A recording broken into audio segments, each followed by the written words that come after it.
کیا آپ نے کبھی ایسا جرنیل دیکھا ہے جو پوری دنیا سے لڑے لیکن کبھی شکست نہ کھائے؟ ایک ایسا سپہ سالار جسے نبی کریم صلی اللہ علیہ وسلم نے خود اللہ کی تلوار کہا ہو۔ یہ داستان ہے اس مرد مجاہد کی جس نے تاریخ کا دھارا موڑ دیا۔ یہ کہانی ہے خالد بن ولید کی۔ حضرت خالد بن ولید رضی اللہ عنہ اسلام کی ان چند عظیم جرنیلوں میں شامل ہیں جنہوں نے نہ صرف دشمن کو شکست دی بلکہ دل بھی جیتے۔ ان کا تعلق قریش کے معزز قبیلے بنو مخزوم سے تھا۔ اسلام کے آغاز میں وہ نبی کریم صلی اللہ علیہ وسلم کے سخت مخالف تھے، لیکن قسمت کو کچھ اور منظور تھا۔ جب انہوں نے حق کو پہچانا تو ایسا اسلام قبول کیا کہ دنیا حیران رہ گئی۔ فتح مکہ سے کچھ عرصہ پہلے حضرت خالد رضی اللہ کا دل بے چین رہنے لگا۔ انہوں نے سوچا، میں کس چیز کا انتظار کر رہا ہوں؟ محمد صلی اللہ علیہ وسلم یقیناً سچے نبی ہیں۔ مدینہ کی طرف روانہ ہوئے، اور جب وہاں پہنچے نبی کریم صلی اللہ علیہ وسلم نے انہیں دور سے آتا دیکھ کر فرمایا، اللہ اکبر، قریش نے اپنے بہترین دماغ کو ہماری حوالے کر دیا ہے۔ حضرت خالد رضی اللہ عنہ نے اسلام قبول کیا، اور اسلام کو ایک ایسا جرنیل مل گیا جو رہتی دنیا تک یاد رکھا جائے گا۔ اسلام قبول کرنے کے فوراً بعد انہیں جنگ موتا میں شرکت کا موقع ملا۔ یہ ان کی پہلی جنگ تھی، اور رسول اللہ صلی اللہ علیہ وسلم نے اس جنگ کے بعد فرمایا، خالد اللہ کی تلواروں میں سے ایک تلوار ہے جسے اللہ نے کفار کے خلاف نکالا ہے۔ تب سے وہ سیف اللہ کہلائے۔ اللہ کی تلوار۔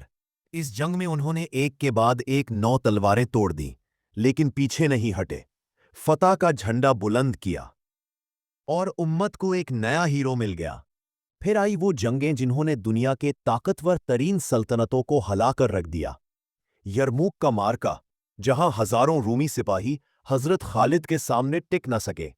قادسیہ، جہاں فارس کی عظیم سلطنت نے گھٹنے ٹیک دیے۔ ان کی جنگی حکمت عملی آج تک دنیا کے فوجی اداروں میں پڑھائی جاتی ہے۔ جب حضرت عمر بن خطاب رضی اللہ عنہ خلیفہ بنے تو حضرت خالد کو سپہ سالاری سے ہٹا دیا گیا۔ لوگوں نے پوچھا، کیا آپ کو ان کی خدمات پر شک ہے؟ حضرت عمر رضی اللہ عنہ نے جواب دیا، نہیں، بلکہ مجھے ڈر ہے کہ لوگ انہیں فتوحات کا ذریعہ سمجھنے لگے ہیں، حالانکہ اصل مدد اللہ کی طرف سے آتی ہے۔